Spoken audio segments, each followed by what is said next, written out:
If you've seen a great facelift result, you might be thinking, where are the incisions? This is like magic. When it heals well, that's exactly what it looks like, but I'm going to show you exactly where those incisions are.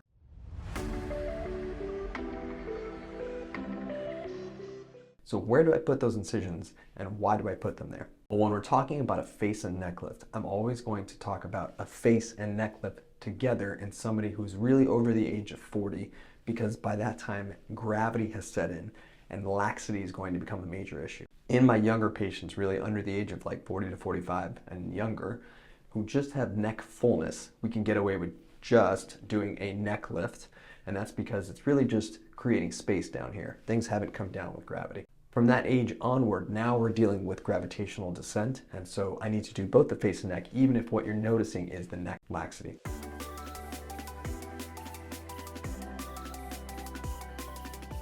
The way plastic surgeons get great results is by hiding the scars in plain sight.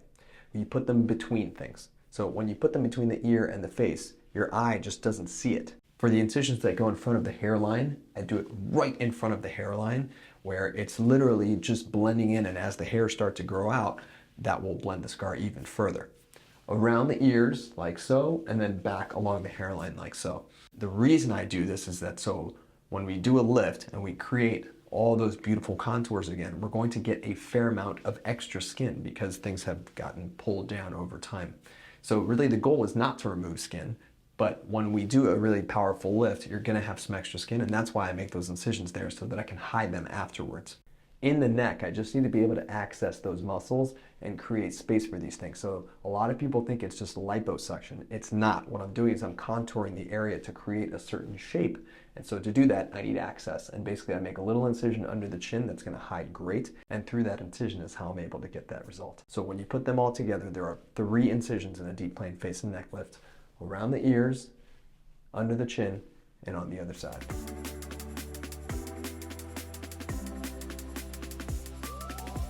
Afterwards, sutures are going to be in for about a week. I will then remove the sutures at 1 week out, and then from that point, they're going to be red and lumpy bumpy for a while. It can take 1 to 2 months for those incisions to really flatten out, and some people even longer. And when we're talking about the 3 to 4 month mark, that's the time where most people are now starting to look pretty much undetectable. By the time we get out to 6 months to a year, now it just blends really, really nicely, and it's hard to find that incision.